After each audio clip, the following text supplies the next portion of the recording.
Hola, buenas tardes a todos. Bueno, estamos en una nueva videoconferencia. Vamos a estar acompañados por el doctor Juan Carlos Escobar, médico pediatra y adolescentes, coordinador del Programa Nacional de Salud Integral de Adolescencia del Ministerio de Salud de la Nación. Bueno, bienvenido Juan Carlos. Ojo. Bueno, buenas tardes. Gracias por la invitación. La idea es poder trabajar un poco y charlar algunas cuestiones fundamentales en relación a el embarazo en la adolescencia y cuál es la postura desde el programa nacional. Yo voy a pasar una presentación que tiene diferentes datos y estadísticas y algunas de las acciones, y después vamos viendo en relación si queda alguna inquietud o alguna consulta. Perfecto. Saludamos también a todos los referentes de Envión, a los tutores, y bueno, si hay chicos mirando también, ¿sí?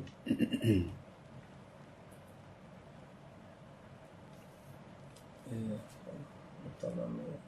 Voy a empezar. ¿La presentación? Sí.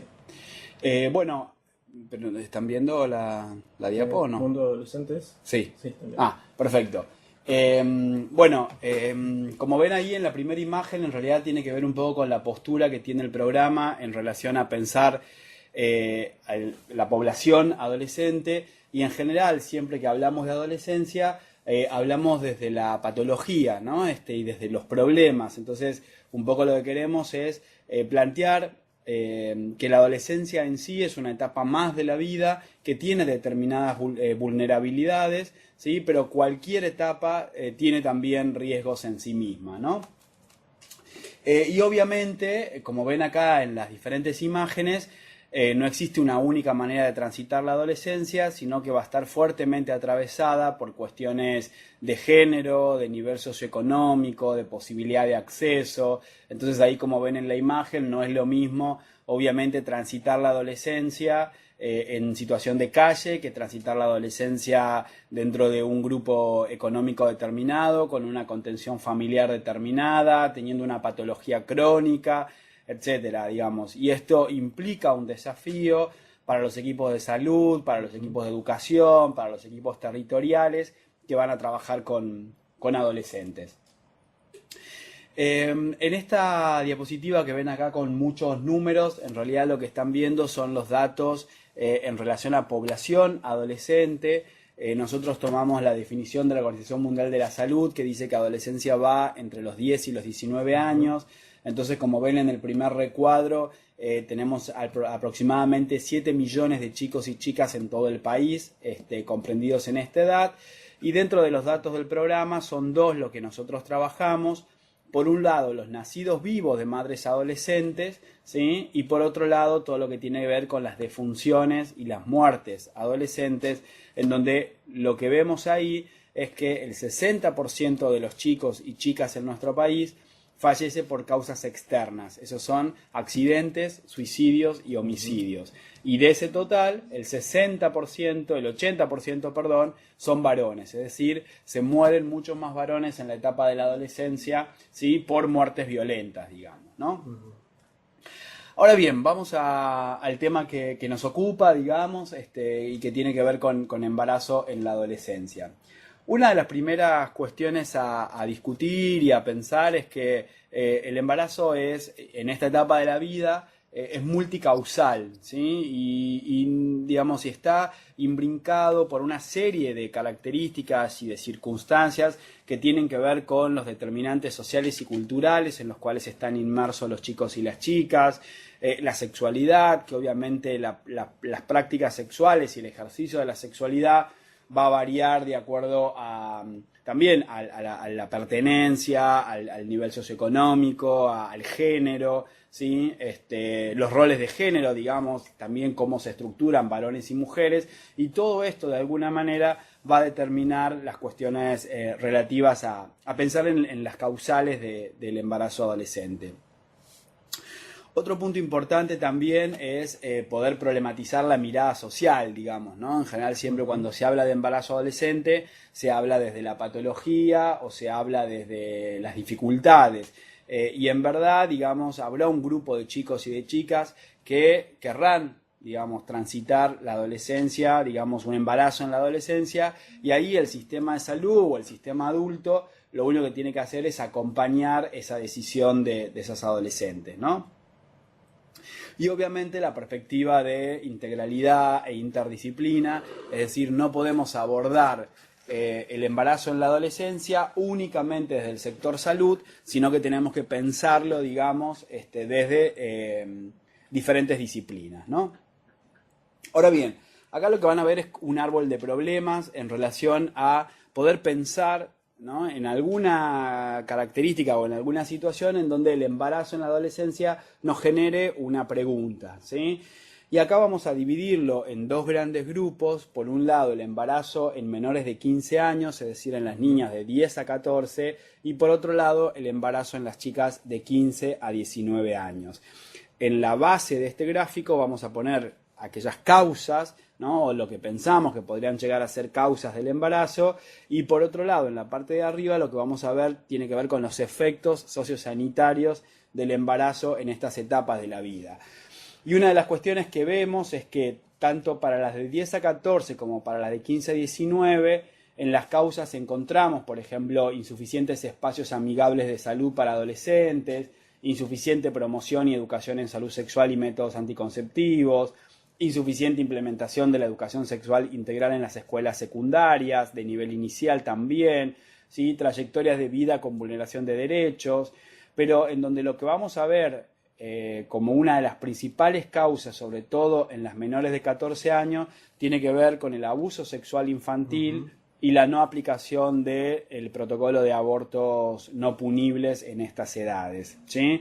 Y con respecto a los efectos sociosanitarios, sobre todo en las menores de 15 años, como lo que vamos a ver es una mayor probabilidad de patología materna, de muerte materna, mayores casos de prematurez y de bajo peso al nacer, dificultad para retomar las trayectorias educativas y laborales, inicio tardío de los controles del embarazo, porque muchas de las chicas ocultan, ¿sí?, el embarazo a esta edad, y en general cuando llegan al sistema de salud el embarazo ya está bastante avanzado. Claro. Ahora bien, vamos a ver algunas estadísticas del embarazo en general y en particular en los menores de 15 años, ¿sí? Estos son los dos grandes grupos en los cuales nosotros vamos a trabajar en relación a pensar y problematizar el embarazo en adolescencia.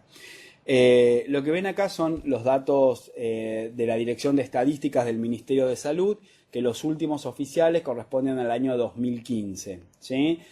Y que rastrean los datos, obviamente, de todas las jurisdicciones del país. Lo que vemos ahí es que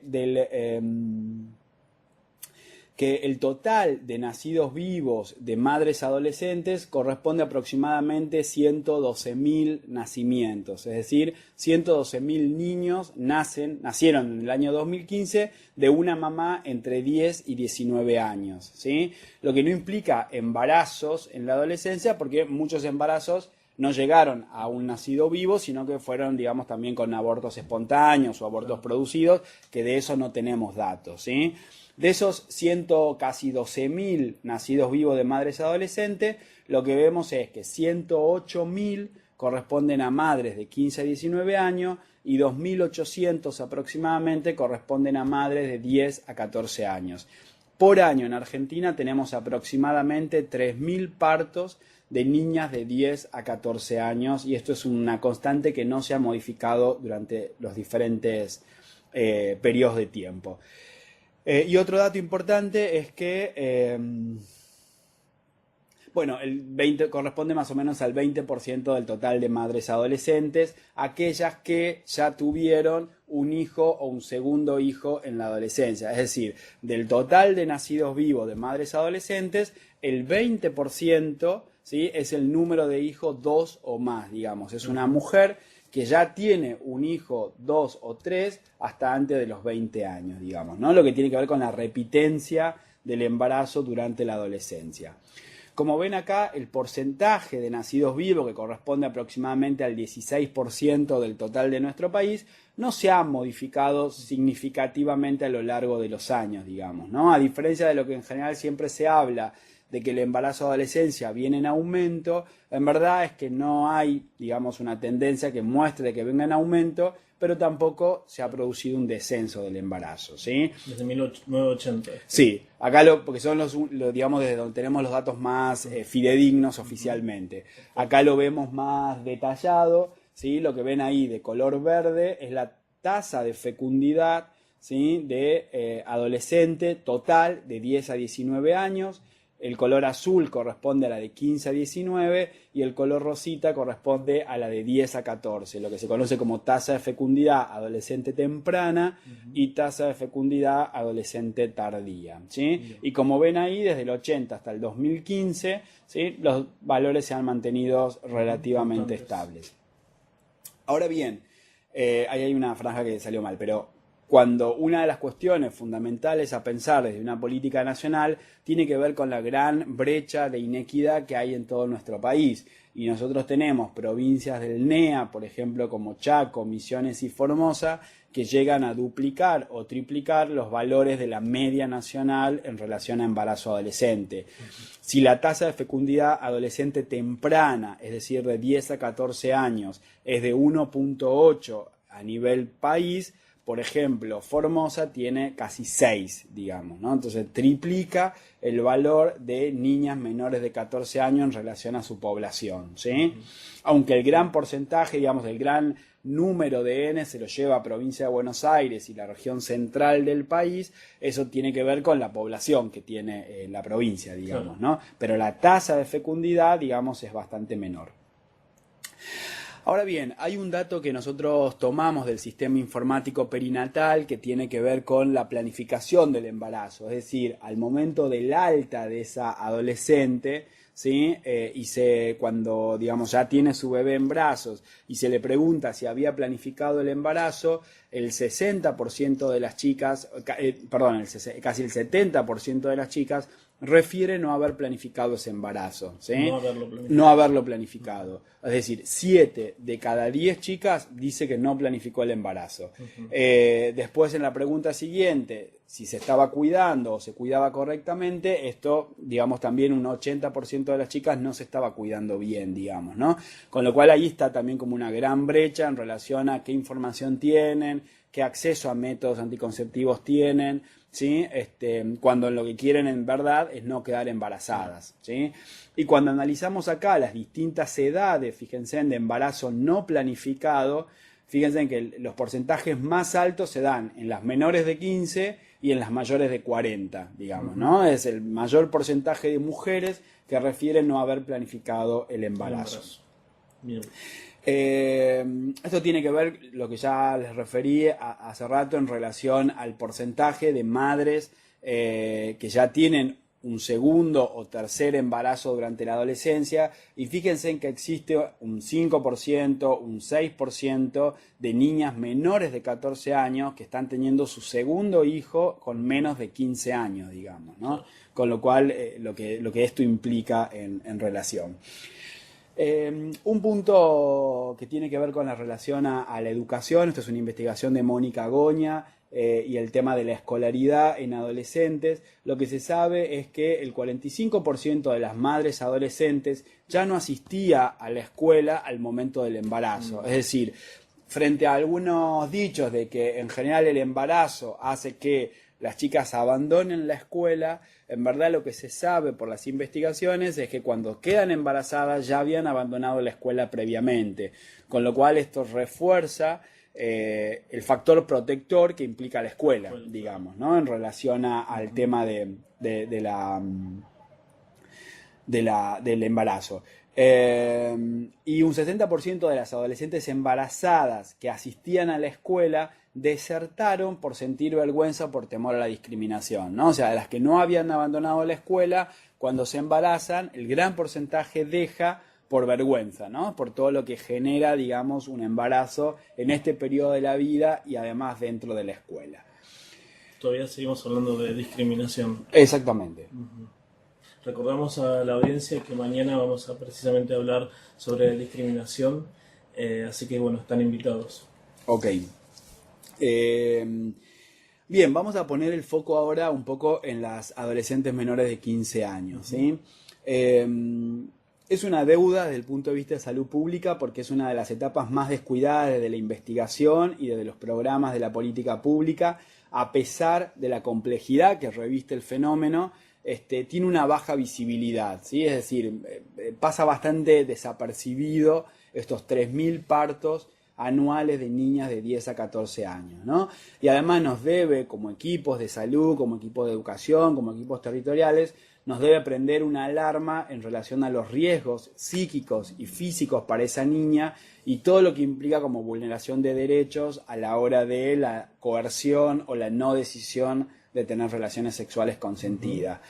Ya algunas organizaciones a nivel internacional hablan de y sientan precedentes en relación a que el embarazo en menores de 15 años es una tortura, ¿sí? Y debería reducirse a 0, digamos, ¿no? Este es el mandato de algunas organizaciones y es un poco también a lo que ascribimos desde el programa de adolescencia.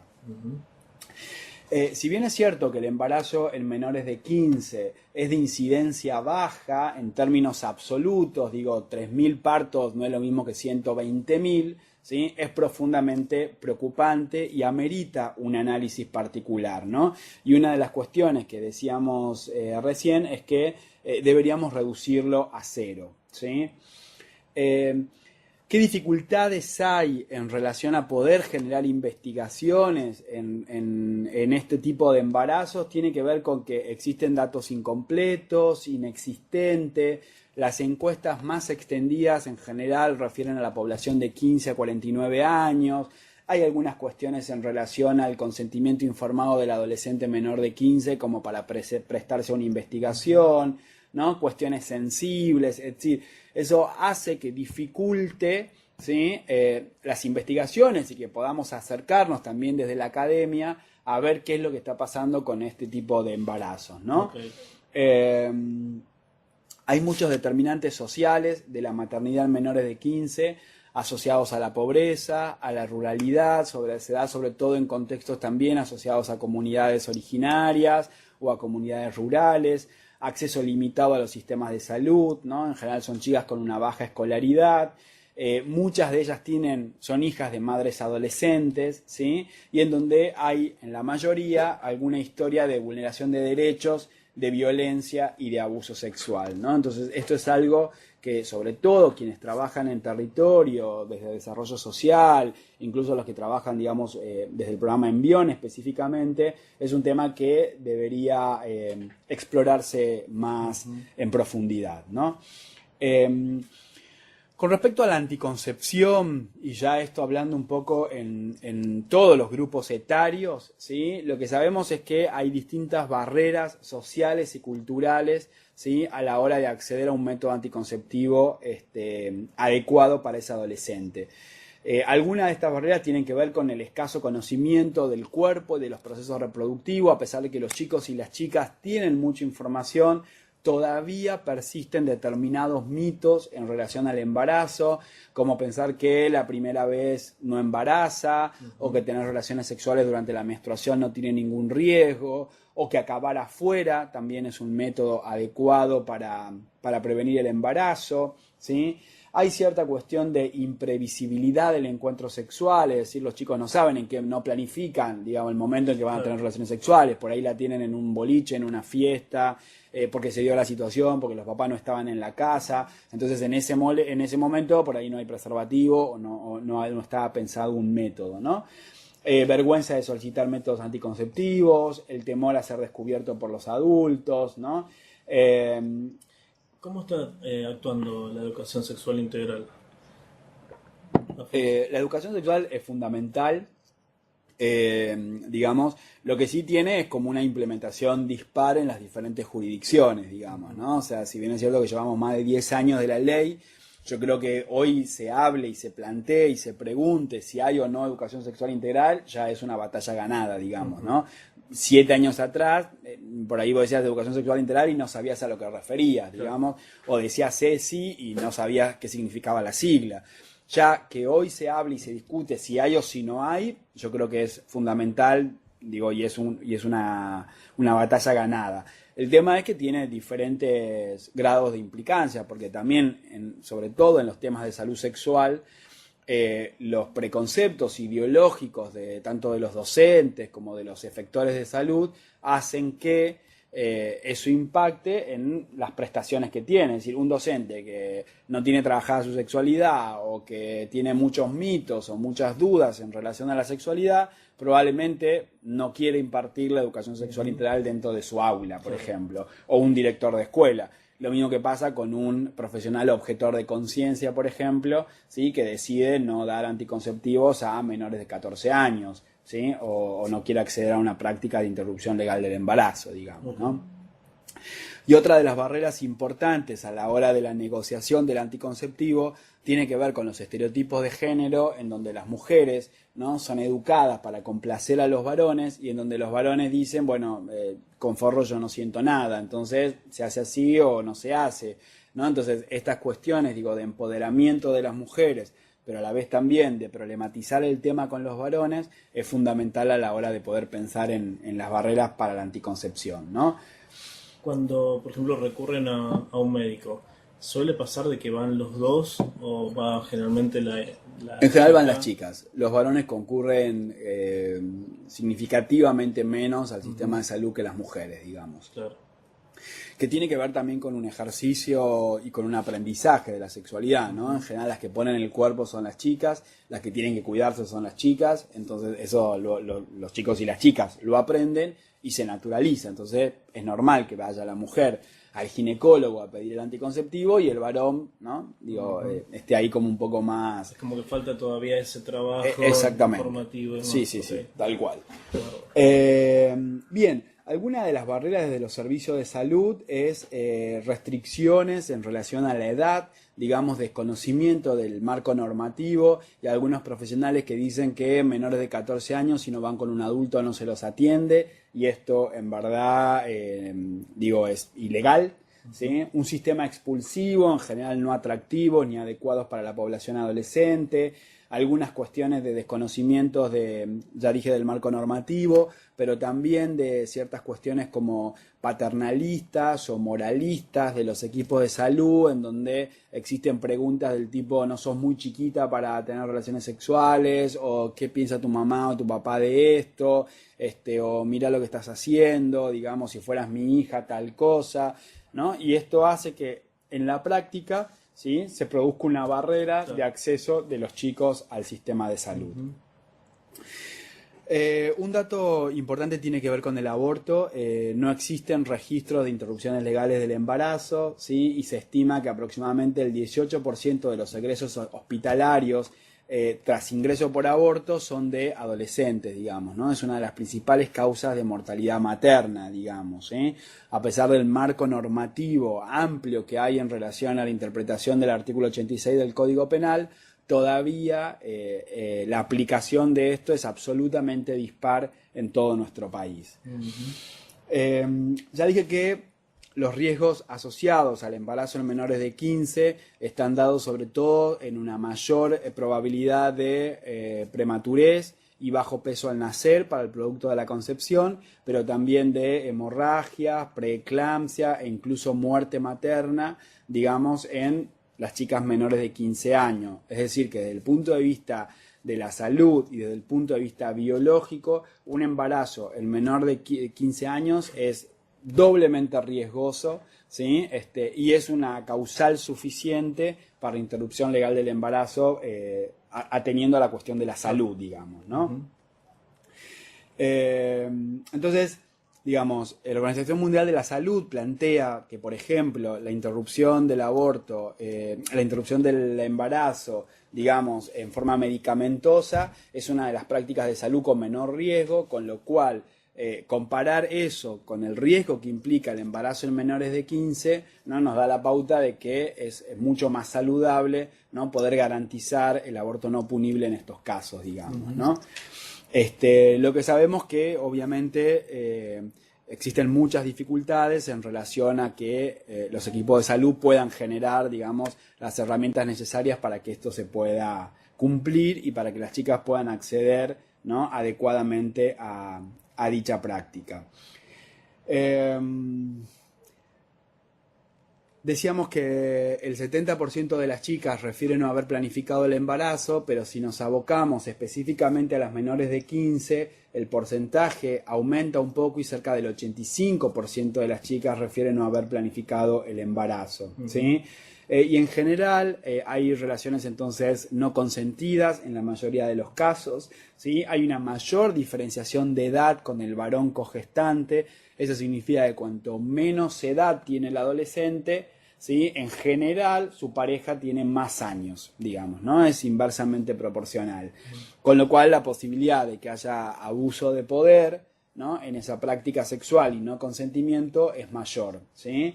Y obviamente hay una menor probabilidad al uso de métodos anticonceptivos, con lo cual el cuidado de estas niñas, ¿no? Debería duplicarse.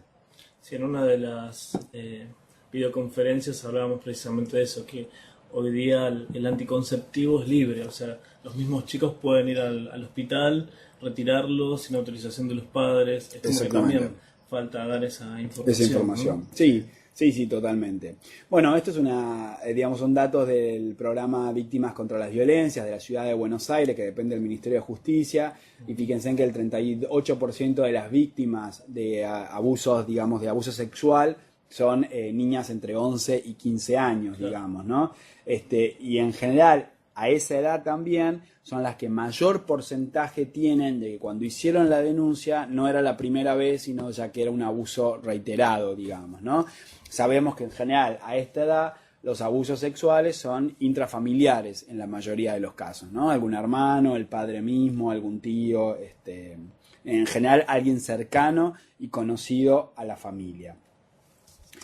Bien, ya hablé en relación a la interrupción legal del embarazo. Es un procedimiento habilitado por el Código Penal, el artículo 86. Las causales contempladas son salud, es decir, el riesgo para la vida de la mujer, y además el causal violación, ¿sí? Y obviamente que hay muchas dificultades en la implementación de esto, en general por dilaciones innecesarias, se judicializa, se requiere una denuncia judicial, etcétera, y sabemos que, en verdad, a partir también del fallo FAL de la Corte Suprema de Justicia, la sola declaración de la mujer en relación a que fue víctima de una violación es suficiente requerimiento para que el sistema de salud pueda aplicar el protocolo de aborto no punible, ¿no? Digamos.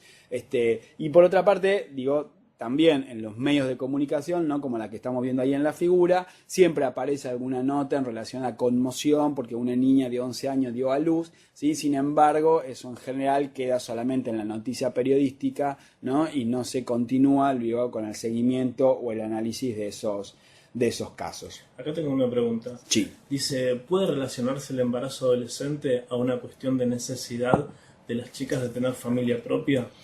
¿Y en caso de vulnerabilidad social?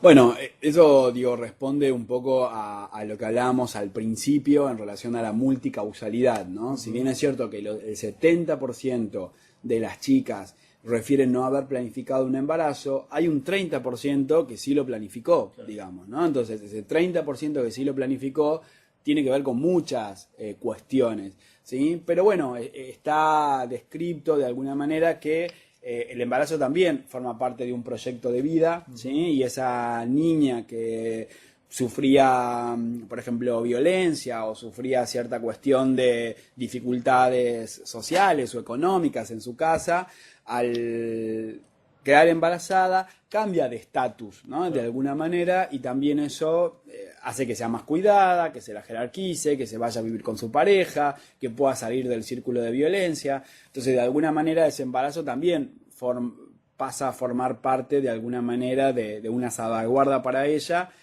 cuando no de su propio proyecto de vida, ¿no? Que tiene que ver con la maternidad.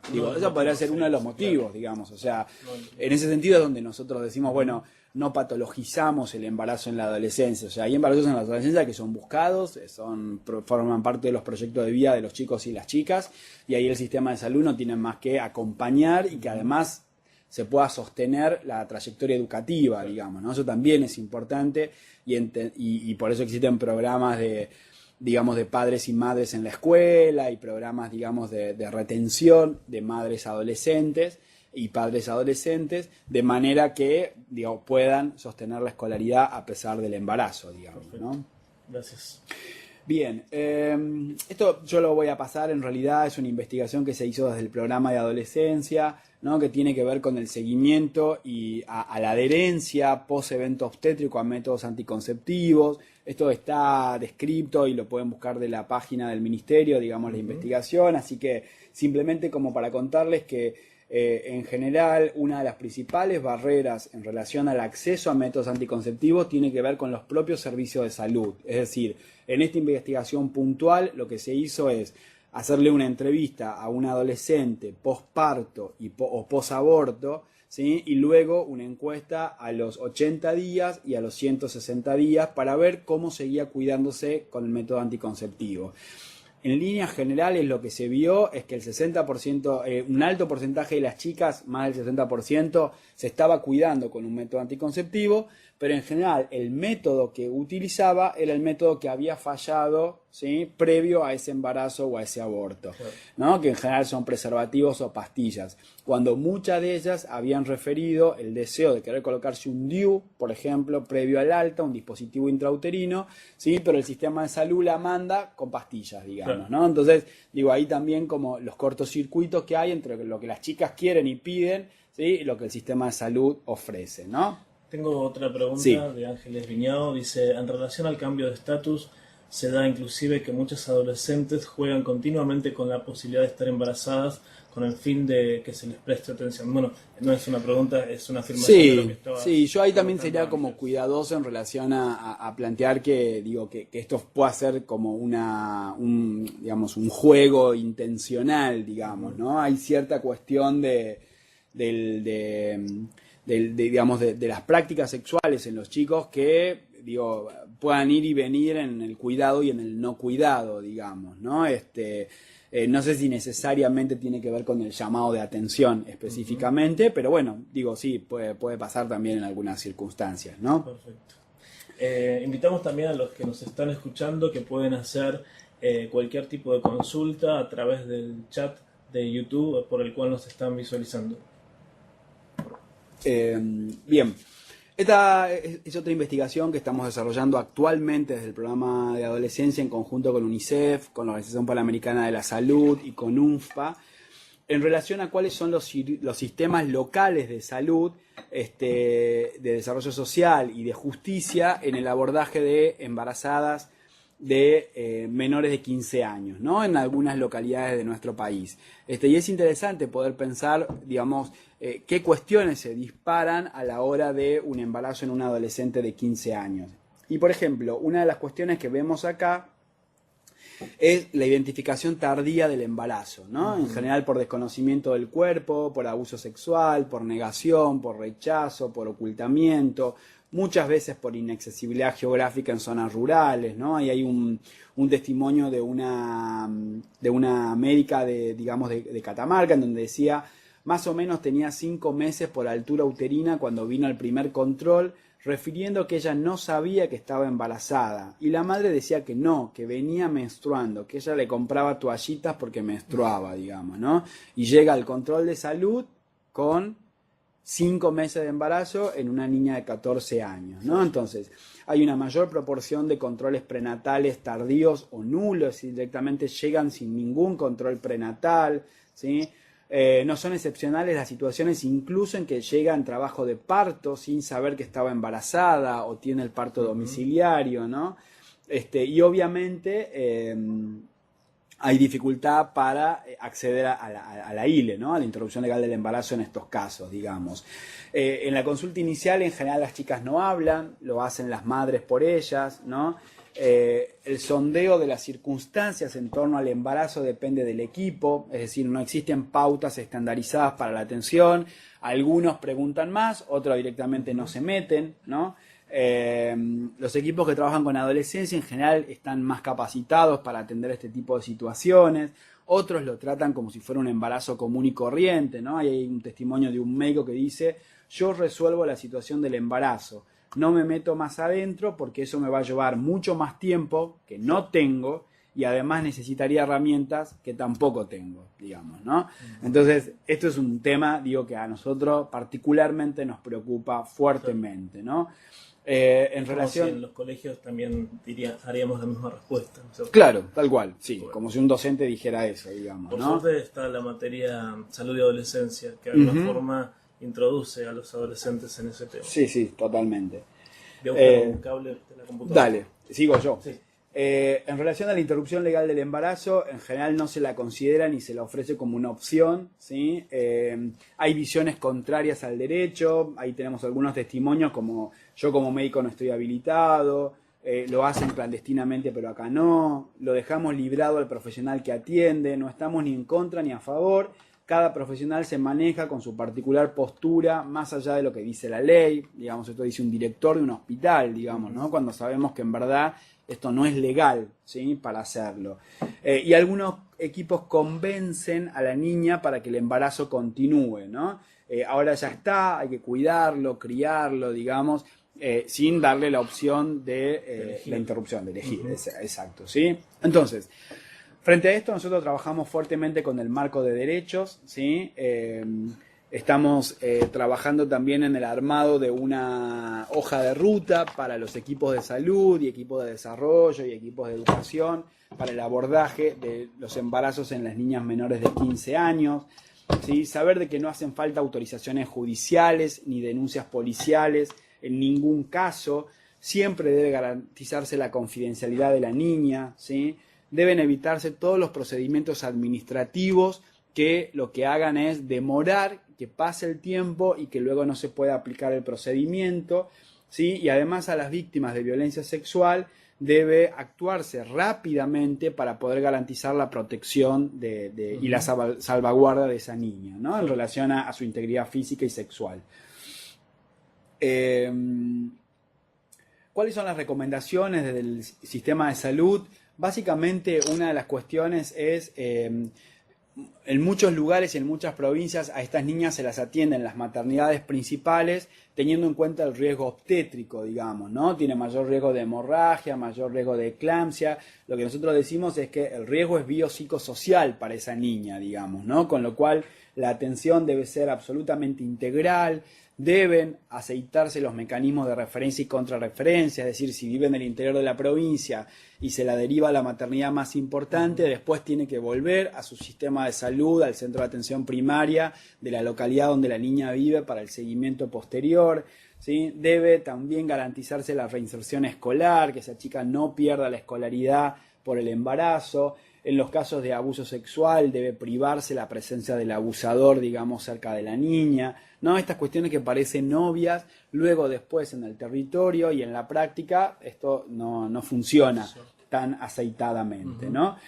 Y acá es donde nosotros tenemos este modelo, ¿no? En donde por un lado, basado, digamos, en qué podemos hacer para prevenir el embarazo no planificado en la adolescencia, ¿no? Por un lado tiene que ver con todo el gran eje de la prevención del abuso sexual en la infancia y en la adolescencia. En esto creemos que es fundamental la presencia de agentes sanitarios juveniles, o sea, que los propios chicos conozcan qué es lo que está pasando, conozcan sus derechos, sepan cómo cuidar su cuerpo, ¿sí? Y que se puedan generar, digamos, como algunas campañas o algunas acciones, digo, con la voz de los propios chicos. Por otro lado, desnaturalizar el abuso, ¿no? En cuestiones de decir, nosotros escuchamos permanentemente discursos como, bueno, eso está naturalizado, o forma parte de la cultura, ¿no? Digo, esto es relativismo cultural, digamos, es privación de los derechos de esos niños y esas niñas, con lo cual, de alguna manera, nosotros tenemos que garantizar que esos derechos se cumplan, ¿no? Y por otro lado, todo lo que tiene que ver con una sexualidad segura y elegida en la adolescencia temprana, y para eso necesitamos educación sexual integral, campañas fuertes que puedan hablar de este tema, ¿no? Servicios de salud adecuados y acorde, y un dispositivo que les voy a contar brevemente que se llama Asesorías en Salud Integral en Escuelas Secundarias. Acá preguntan, sí. Dice, ¿sería promotores de salud juveniles en centros de atención primaria? Sí, es una opción. Trabajar también con los centros de estudiantes y que los mismos centros de estudiantes repliquen mensajes sanitarios también dentro de las escuelas. Digo, yo creo que En general, uno de los errores que tenemos a la hora de pensar en estos temas de salud adolescente es que en general los diseñamos desde los adultos sin preguntarles a los chicos qué les pasa y qué es lo que ellos quieren, digamos, ¿no? Y en verdad no hay ningún mensaje más claro que el propio pibe le puede dar a otro chico o a otra chica, digamos, ¿no? Existe un plan actualmente que se está llevando adelante desde los 3 ministerios de Salud, Educación y Desarrollo Social para la disminución del embarazo no intencional en la adolescencia. Es un plan muy nuevito, está en pañales, si se quiere. Va a empezar a desarrollarse en 5 provincias, 4 provincias del norte y provincia de Buenos Aires. Esto en el año 2017. Y está pensado para el año 2018 llegar a escala a las 12 provincias del NOA y del NEA. Bueno, bienvenido sea. Creo que sí, es una gran política de Estado, digamos, y además estamos trabajando articuladamente 3 ministerios, digamos, claro, ¿no? Y dentro del Ministerio de Salud, el programa de adolescencia y el programa de salud sexual y procreación responsable. Y ahora brevemente, y con esto ya termino, y si quieren podemos seguir abriendo algunas preguntas, contarles cuáles son las líneas de trabajo del Programa Nacional de Adolescencia, en donde uno de los ejes tiene que ver con embarazo adolescente, pero también estamos trabajando en todo lo relacionado con mortalidad adolescente, ¿sí? Nuestro objetivo tiene que ver con acceso a cobertura de salud para todos los adolescentes, varones y mujeres, trans y demás de nuestro país, ¿sí? Con 2 grandes ejes que tienen que ver con la disminución de la amor y mortalidad por gestación en la adolescencia, disminución del embarazo no intencional y disminución de la amor y mortalidad por causas externas, ¿no? Esto que yo les decía recién, el 60% de los chicos fallece por accidentes, suicidios y homicidios. Eso corresponde a aproximadamente 2.300 muertes por año, ¿sí? Y de esas 2.300 muertes por año, 1.800 son de varones y 400 y pico de mujeres, digamos, ¿no? Es decir, se mueren 3 veces más varones adolescentes que mujeres por accidentes, por suicidios y por homicidios. El eje de trabajo tiene que ver con el derecho, esto que decíamos recién, todo el marco normativo, ¿sí? Por un lado, trabajamos mucho en la oferta de servicios, es decir, que los sistemas de salud conozcan y trabajen para garantizar el acceso a adolescentes, y por otro lado, en la demanda cualificada en relación a que la comunidad y los chicos conozcan cuáles son sus derechos, ¿no? Y obviamente desde una perspectiva de género también. Ya hablamos de las barreras de acceso, muchos lugares. Por ejemplo, en lugares pequeños, la administrativa del centro de salud es amiga de la mamá del adolescente, con lo cual el adolescente, si va a pedir un método anticonceptivo, va a saber que, casi que su mamá se va a enterar al mismo tiempo. Entonces, estas cuestiones hay que trabajarlas, digamos, para que ese chico sepa que si va a pedir una prestación determinada, eso va a quedar ahí y su familia, si él no quiere, no se va a enterar, digamos, ¿no? Esto parece algo que también es obvio, pero que en realidad también es fundamental, ¿no?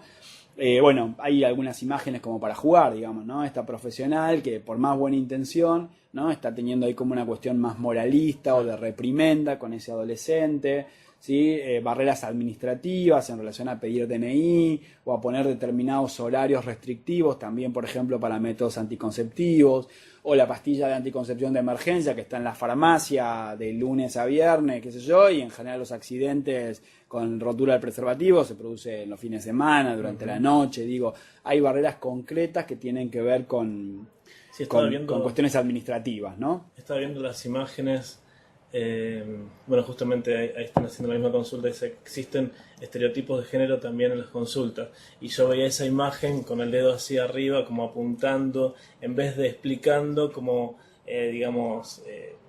por así decirlo, crucificando, más o menos. Sí, claro, sí, totalmente. Entonces, bueno, la Organización Mundial de la Salud trabaja con el concepto de oportunidad perdida. Eso significa que, bueno, un adolescente vaya por el motivo que vaya al sistema de salud, debería garantizarse la mayor cantidad de prestaciones posibles, ¿no? Accesibles para él y para ella, y obviamente es el reconocimiento de niños y adolescentes como sujetos de derechos. Trabajamos con diferentes marcos normativos, ¿no? Estas son como las 2 grandes patas que nosotros tenemos desde el sistema de salud para trabajar con adolescentes. Uno es el derecho a la confidencialidad. Eso significa que lo que el adolescente le diga al equipo de salud debe quedar ¿sí?, dentro del equipo de salud, salvo que sea de riesgo inminente para la vida de ese adolescente. Pero sea lo que sea que le diga, digamos, el adolescente al médico, al psicólogo o a la enfermera, y después viene el papá a preguntar qué dijo, digo, el equipo de salud tiene la obligación de guardar secreto profesional independientemente de la edad del adolescente. Bien. Y la otra gran herramienta es la autonomía, es decir, en relación a la autonomía progresiva, los chicos y las chicas pueden acceder solos al sistema de salud sin la necesidad de que estén con un adulto, ¿no? Esta es la pirámide normativa de leyes en nuestro país. Lo que está en el vértice es la Constitución Nacional y los Tratados de Derechos Humanos. La Convención de los Derechos del Niño está dentro de la Constitución Nacional, con lo cual ese es el gran paraguas que nosotros tenemos para trabajar con adolescentes, ¿sí? Y debajo están las leyes, por ejemplo, la 26061 de protección de derechos de niños, niñas y adolescentes, y el nuevo Código Civil y Comercial que dice que los adolescentes entre 13 y 16 años pueden, en relaciones, en acciones relativas a su cuerpo, ¿sí?, que no corran peligro su vida, ¿sí?, poder tomar decisiones solas sin la necesidad de un adulto, digamos, ¿no? Con lo cual esto también es una herramienta fundamental que los equipos tienen que tener y tienen que saber, y los chicos tienen que saber también para poder exigir, ¿no?, en relación al acceso al sistema de salud. Se ha trabajado mucho en el fortalecimiento de espacios de atención para adolescentes, ¿sí? Muchas digamos, capacitaciones e instancias, digamos, en donde se fueron planteando determinadas temáticas, ¿no? Trabajamos fuertemente todo lo que tiene que ver con acceso desde el marco de derechos, digamos, un curso de anticoncepción para médicos pediatras y generalistas. Estamos trabajando también en las cuestiones relativas a masculinidad y a construcción del género y a cómo también los estereotipos de género influyen en formas diferenciales de enfermar y de morir para varones y para mujeres, y todo lo que tiene que ver con intentos de suicidio y consumo episódico excesivo de alcohol, ¿no?, asociado también a la mayor morimortalidad adolescente. Contarles que existe el programa SUMAR, que es un programa de prestaciones de salud para la población que no tiene obra social. Los chicos y las chicas que no tienen obra social se tienen que acercar a un centro de salud y anotarse en el programa SUMAR.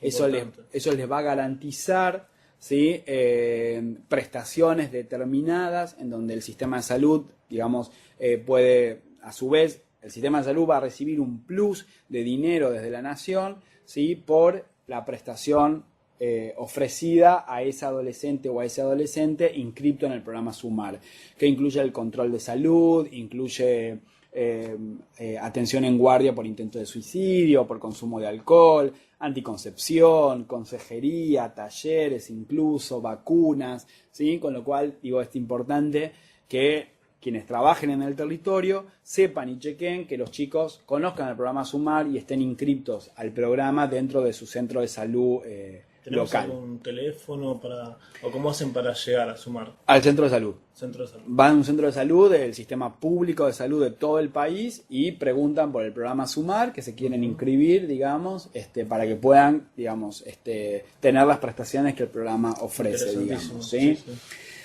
Otro de los dispositivos innovadores en el cual estamos trabajando tiene que ver con asesorías en salud integral en las escuelas. Esto es un dispositivo que busca generar un vínculo más estructurado entre el sistema de salud y educación, en donde un profesional de salud cumple horas dentro de la escuela en un espacio de salud integral, en donde si se produce una demanda determinada dentro de la escuela, ese profesional, ¿no?, puede linkear con el centro de salud, con turnos programados, derivación oportuna, etcétera, ¿no? Además de poder trabajar dentro de la escuela para ayudar a la trayectoria escolar de ese chico. El concepto es el de corresponsabilidad, es decir, que tanto el sistema de salud como el sistema escolar, ¿sí?, son responsables de la situación X de ese adolescente, digamos, ¿no? Intentando de alguna manera derribar el viejo concepto de derivación, ¿no? Es decir, bueno, hay un problema en la escuela, lo derivo al sistema de salud, o el sistema de salud deriva a la escuela, ¿no? El acompañamiento de ese pibe, digamos. Actualmente estamos trabajando en 180 dispositivos en 15 provincias. Contamos con el apoyo de UNICEF para un proyecto de fortalecimiento de las asesorías en salud integral, y además este dispositivo ha entrado como uno de las priorizaciones dentro del plan de reducción del embarazo adolescente. Los países que lograron disminuir el embarazo en adolescencia tienen experiencias similares en relación a la articulación entre salud y educación, ¿no? Ya hablamos de cuáles son las acciones en relación a la prevención del embarazo. Estamos trabajando también en un proyecto de investigación junto con la Organización Panamericana de la Salud en todo lo que tiene que ver con el abordaje de la mortalidad adolescente por causas externas, sobre todo lo que tiene que ver con la información, el registro y la intervención en los casos de accidentes, suicidios y homicidios adolescentes. Tenemos un dispositivo de capacitación en lo que tiene que ver con género y masculinidades, esto que hablábamos de cómo la construcción de género también influye en los modos de enfermar y en los modos de morir. Estos son los ejes de contenido, ¿no? La masculinidad hegemónica, es decir, cuáles son los mandatos en los varones que hace que el afrontamiento del riesgo, la invulnerabilidad, el no cuidado del cuerpo, impacten su salud, pero también en la salud de las mujeres, ¿no? Tener una sexualidad coitocéntrica, la homofobia, la violencia en el noviazgo, digamos, ¿no? Y la poca interacción que los varones tenemos con el sistema de salud. A partir de esto se ha trabajado también en algunos dispositivos con adolescentes varones. Esto es una experiencia en la provincia de San Luis, también en relación a esta temática. Junto con la Dirección de SIDA del Ministerio de Salud, estamos trabajando en la promoción del testeo rápido de VIH y de sífilis para adolescentes en los espacios amigables de salud. Es decir, que ese chico que va y tiene una práctica de riesgo o una duda y quiere hacerse el test, que no se lo tenga que derivar a un hospital de referencia, sino que en el propio centro de salud tengan el test rápido y se le haga ahí la consejería en caso de que sea positivo o negativo, ¿no? Otra gran línea tiene que ver con la diversidad sexual en la adolescencia. No existen datos concretos sobre adolescentes LGBTI. Entonces, los datos que existen son de organizaciones de la sociedad civil o algunos servicios sanitarios que están atendiendo a la población. Entonces, empezamos a trabajar en una mesa junto con el programa de salud sexual, junto con la dirección de SIDA y con organizaciones de la sociedad civil. Y en estos momentos estamos escribiendo los lineamientos sobre abordaje en salud para adolescentes LGBTI. Una guía para equipos de salud y equipos territoriales que quieran abordar adolescentes que se autodefinen lesbianas, gay, bisexuales, trans o intersexuales, ¿no? Bueno, obviamente se ha trabajado con todo lo que tiene que ver con la promoción de adolescentes y jóvenes, encuentros, maratones y demás que tienen que ver con poder pensar también producciones audiovisuales y folletería con mensaje para ellos. Estos son parte de los materiales que se pueden descargar de la página del Ministerio de Salud, www.msal.gov.ar o argentina.gov.ar, digamos, también se puede linkear ahí. Y sobre todo contarles en estos dos últimos documentos, que son la situación de salud de adolescentes de Argentina. Es un documento que resume todas las estadísticas oficiales en relación a salud adolescente. Y el otro material es los lineamientos sobre derecho y acceso de adolescentes al sistema de salud. Resume todo el marco normativo, todas las leyes que hay. Está escrito por un abogado, pero para equipos territoriales, para equipos de salud, o sea, con una fácil interpretación, con ejemplos prácticos de situaciones particulares, incluido el Código Civil y Comercial, para poder trabajar tranquilamente y garantizar el acceso de adolescentes al sistema de salud, ¿no? ¿Repetimos la dirección?